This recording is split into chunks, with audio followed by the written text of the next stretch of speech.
Labdien! Mani sauc Jānis Ankipāns, un šodien pastāstīšu par akustiku skolās, kā tā ietekmē skolniekus un skolotājus.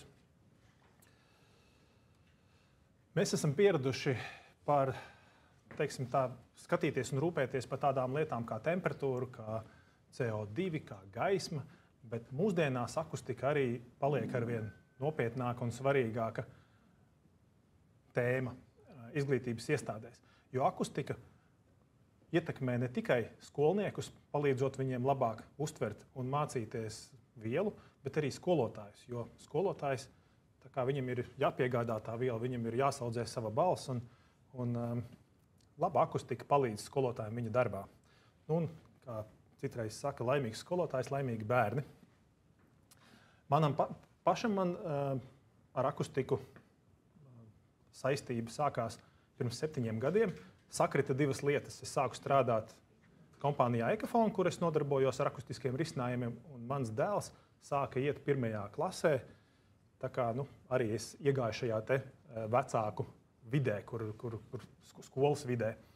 Un sākumā manam dēlam mācībās gāja varbūt tā švakāk, un mana sieva aktīvi būdam komunicēja ar skolotāju. Skolotāja ieteica viņai, kad vajadzētu dēlu pārsēdināt, viņš sēdēja aizmugurē, pilna klasīte, parasta skola nerenovēta, tajā brīdī vēl bija, pārsēdināt tuvāk uz priekšu. Un sekmes uzlabojās. Un ko es atkal, sākot strādāt un mācīties par akustiku izglītības iestādēs, uzzināju to, ka izrādās tie skolēni, kas sēž aizmugurē, dzird bieži tikai 50% no skolotāja teiktā.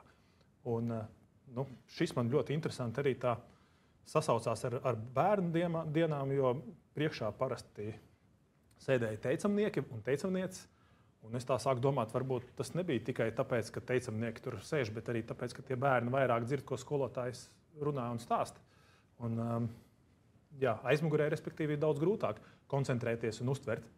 Un, protams, tas varbūt tās emocionāli es biju priecīgs par bērnu, bet reāli, ja mums ir slikta akustika klasē, tad kāds bērns, ja ir pilna klase, tad kāds bērns tiek pārsēdināts atkal uz aizmuguri. Ja?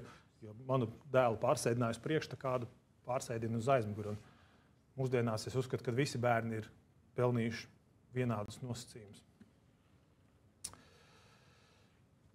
Dānijā 12. gadā, tas viens arī no tādiem pētījumiem, ko inicēja dāņu ADHD, tas ir Attention Deficit Hyperactivity Disorder, bērnu vecāki, inicēja pētījumu par to, kā akustika ietekmē nevis pirmsskolas, bet sākumskolas bērnus.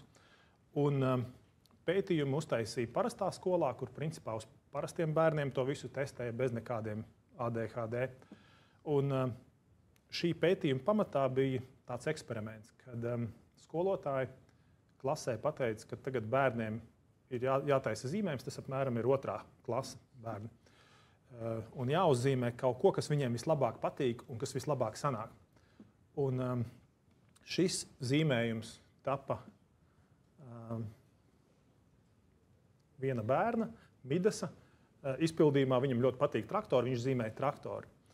To, ko nepateica varbūt visiem skolēniem, bet kāda instruktāža pirms tam tika veikta. Kamēr bērni zīmēja pirmo zīmējumu, skolotāji pateica, ka visiem bērniem klasē jāsēž ļoti klusi, nedrīkst staigāt pa klasi, nedrīkst traucēt viens otru. Un pēc tam, kad bērni bija uzzīmējuši, tad pasniedzēja savāds zīmējumus, un tad viņi pateica tā, ka tagad jūs esat patrenējušies, jūs esat uzzīmējuši savu zīmējumu, tagad uzzīmējiet vislabāko, otru, kas būs vislabākais zīmējums. Un to pašu arī Midas, protams, zīmēja tālāk traktoru, bet ko viņi pateica skolēniem, kad tagad jūs drīkstat staigāt pa klasi, jūs drīkstat sarunāties, jūs nedrīkstat bļaut, un jūs nedrīkstat fiziski aiztikt bērnus, kuri zīmē, respektīvi, imitējot tādu grupu darbu un bišķīt vairāk, skaņas enerģijas darbu. Un Midas uzzīmēja otru zīmējumu. Un kā jūs domājat, vai Midas bija laimīgs ar rezultātu, kad skolotāji salika 1. un 2. zīmējumu? Jo 2. zīmējumā mēs skaidri redzam, ka akustika ļoti ietekmē bērnus, jo fiziski viņi netika traucēti. Vienkārši tas akustiskais fons klasē pieauga. Un Midas jau bija vienreiz zīmējis šo traktoru burtiski 20 minūtes iepriekš. Un, tas pētījums, protams, parādīja to, ka akustika ietekmē, kad arī parastus bērnus tā ļoti stipri ietekmē. Un, ja mēs ejam uz iekļaujošo izglītību, protams, tās telpas ir jātaisa atbilstošas, lai varētu visi bērni tur koncentrēties un strādāt.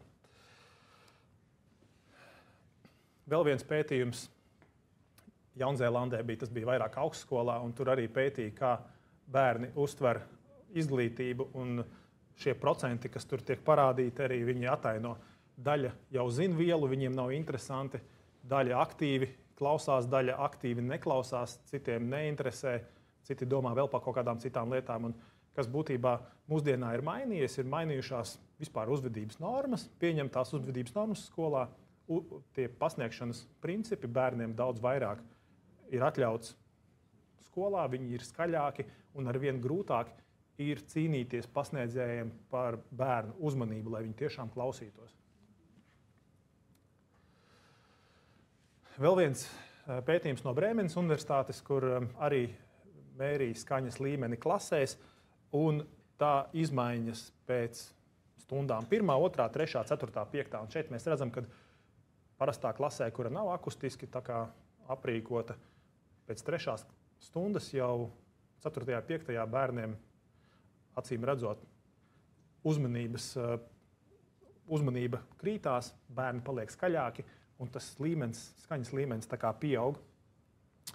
Un ko mēs atkal redzam tieši tādā pašā pētījumā klasē, kur tiek uzlabota akustika, mēs redzam, ka šis skaņas līmenis turās varbūt vienmērīgāks, bērni mazāk nogurst, viņi arī paliek mazāk skaļi uz beigām. Un šeit es domāju, ka katrs skolotājs ir varbūt pieredzējis tādu lietu, kad pēc kaut kādas 4. vai 5. stundas skolotāji pieiet pie kādas citas skolotājas un pasaka, ka šodien tie 7. bija vienkārši neizturami, viņi tik skaļi bija. Un tad tā otra skolotāja, kas bija pirms tam varbūt 2. stundā, viņi tur, man gan bija viss labi. Un šeit būtībā tas tikpat labi varēja būt arī dēļ akustikas, kad bērni ir mazāk noguruši no rīta, viņi vēl spēja koncentrēties, pēcpusdienā viņi jau ir noguruši, viņi vienkārši fiziski nespēja koncentrēties. Kas vēl bija interesanti, mēs visu dienu runājam par dažādiem šiem te kairinātājiem, kad šo te akustisko uztveri pasliktina vai vēl palielina, ja mums ir temperatūra vai maz gaisa, tas viss iet kopā. Ja ir telpa, kur nebūs pietiekami gaisa un būs, pieņemsim, augsts vai tieši otrādāk karsts, tad to akustisko uztveri tas vēl tā kā kāpinās un bērni sliktāk jutīsies. Tas pats arī ir pētīta tradicionālā mācīšana, kur tā kā es stāvu klases priekšā un stāstu klasei, klase sēž klusi un uzmanīgi klausās skolotāji. Tad uzlabojot šo akustiku, tas iegūms varbūt nav tik liels. Bet ko tas nozīmē priekš skolotāja? Priekš skolotāja tas nozīmē, ka, ja skolotājiem ir jāpasniedz un viņam ir dienā 6 vai 7 stundas, viņš var runāt klusākā balsī, un vakarā skolotājs jutīsies krietni labāk nekā, ja viņš visu to dienu norunājis ir skaļākā balsī, jo skolotājiem, lai viņu skolonieki dzirdētu, jārunā vismaz 15 decibeli virs apkārtējā fona trokšņa, un ja šeit mums tas fona troksnis, ir virs 60, tas nozīmē, ka skolotājiem ir jābļauj 70 decibeli virs 70 decibeliem, lai viņu vispār varētu dzirdēt. Un akustiski uzlabotā klasē, ja te ir pāri pa 50, kaut kad 56, 58 decibeli, tad skolotājs jau runājot 65, līdz 70 būtībā viņš jau varētu komfortabli justies. Tad grupu darbos, tur, kur skolēns sadala pa grupām un viņiem individuāli jāstrādā, šī te skaņas, tas fona troksnis nokritās vēl vairāk, tāpēc, kad tas ir arī pētīts, tas būs nākamajos slaidos, kad, ja mums ir klusāka klase, klusāka telpa, tas ir arī birojos, tad arī cilvēki uzvedās tur klusāk. Un, ja ir skaļāk, tad visi runā, visi mēģina runāt skaļi, lai viņus dzirdētu, un viņi paaugstina balsi, un kopējais tas fona troksnis pieaug. Tāpatās ir atrastas arī pētījumos korelācijas starp skaņas līmeni un skolotāja sirds pulsu.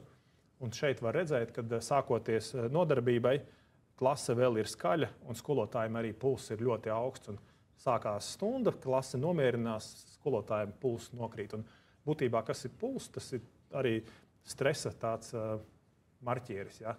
Tad mēs redzam, kā te, teiksim, dienas gaitā skaņas līmenis telpā mainās un skolotājiem pulss lēkā.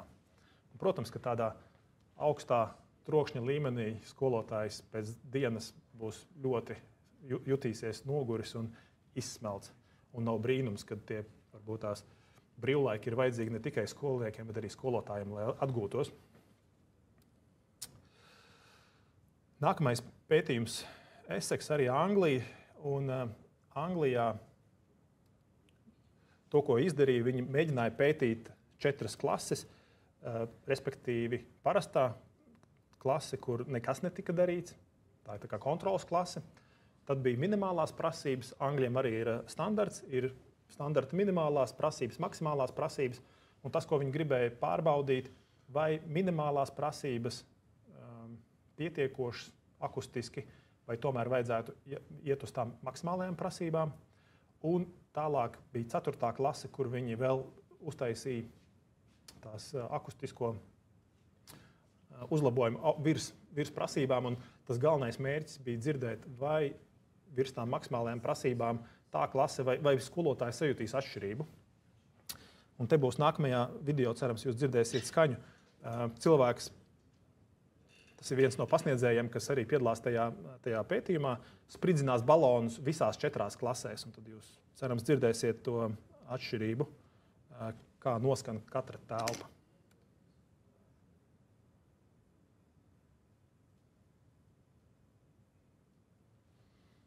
Es varbūt tās palaidīšu vēlreiz. Nebija skaņas? Nu jā, respektīvi, tad man nāksies to visu stāstīt. Oi, uz turieni aizgāju, es atvainojos. Nu jā, būtībā varēja ļoti labi dzirdēt. Pirmās tā klase noskanēja ļoti skaļi, tāpēc, kad viņā nebija vispār akustisko materiālu. 2. klase bija klusāka, bet to, ko atzina skolotāji pēc šī te pētījuma, ka tās minimālās prasības būtībā ir nepietiekošas, tad ņemot maksimālās prasības, to 3. klasi, tā, protams, skolotāji atzina, ka ļoti laba klase. Un arī tas galvenais atzinums, ka tā 4. klase, kur bija maksimālais akustiskais risinājums, kad arī tur skolotāji sajūta to atšķirību. Un tā klase arī bija viskomfortablākā bērniem ar kaut kādiem dzirdes traucējumiem un tie, kas bija, teiksim, varbūt tās ar dzirdes aparātiem. Jā, un ko vēl es gribēju pastāstīt par šo? To, ko es jau pirms tam pieminēju, ka klusā klasē arī cilvēki uzvedās klusāk. Tas saucās zinātniski reversais Lombardi efekts, franču zinātnieka uzvārdā nosauktais tas fenomens.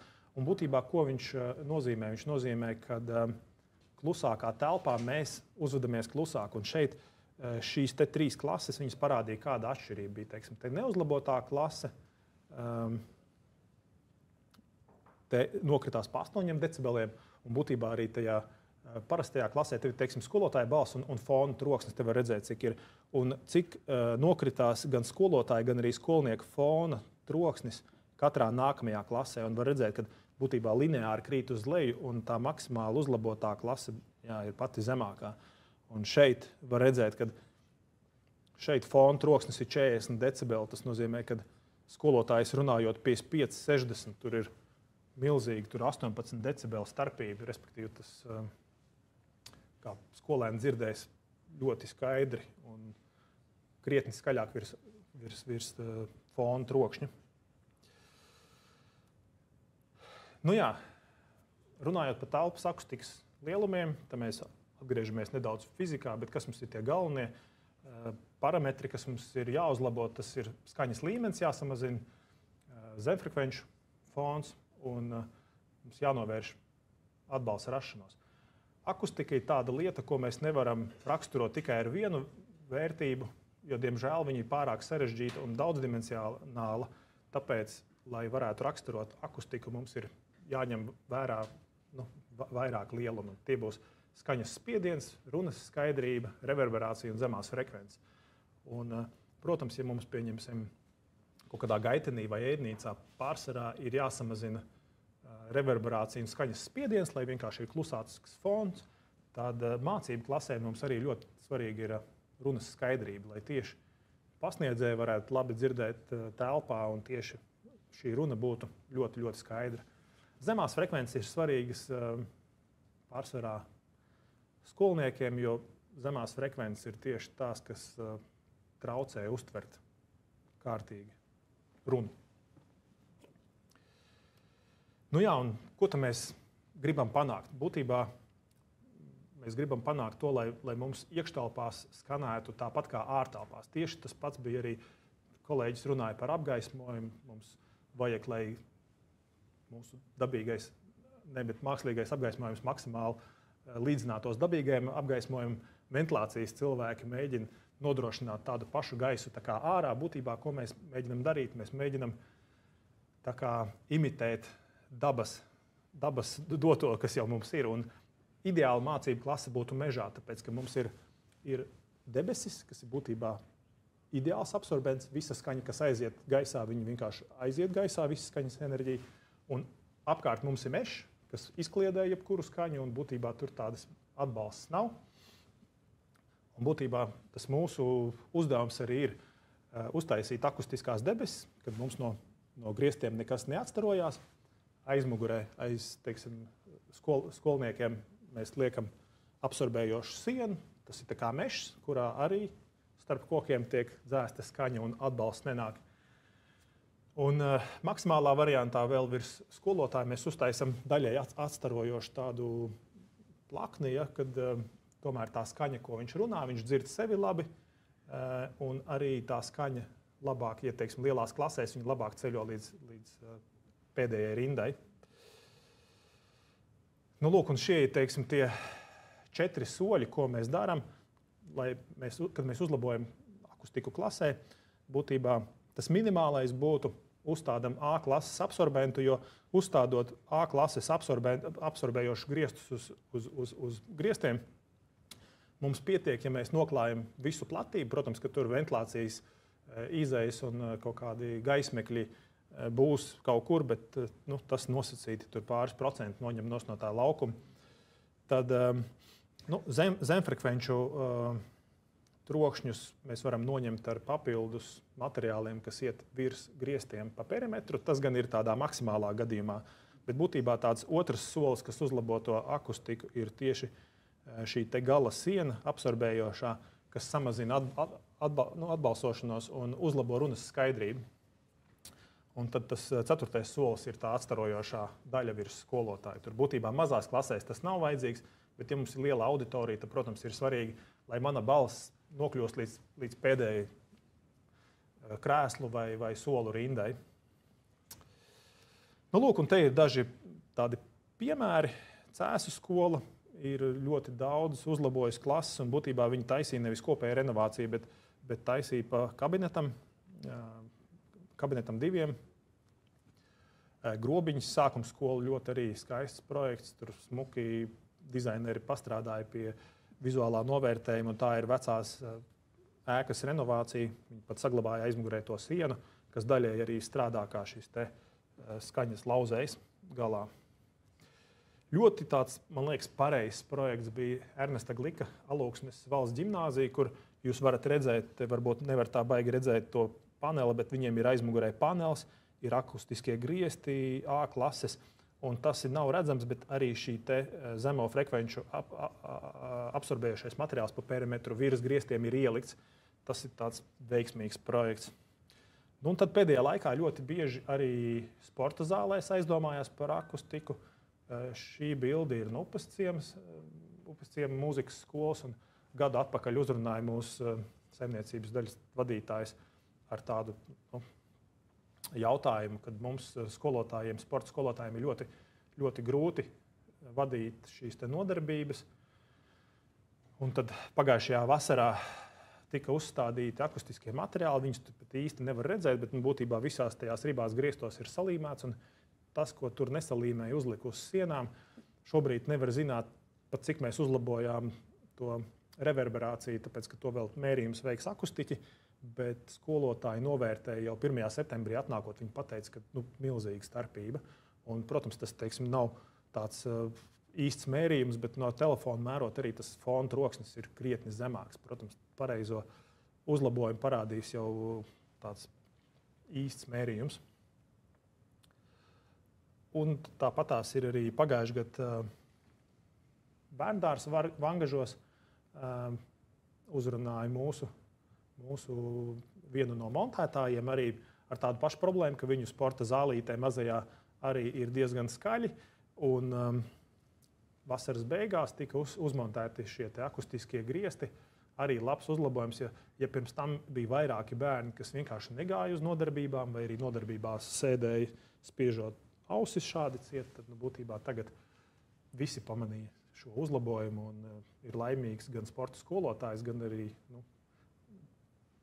pasniedzēji un direktori redz, ka arī skolēni, ja viņi tā pirmsskolas audzēkņi jūtās krietni labāk. Tā kā to var izdarīt arī vēlāk. Paldies!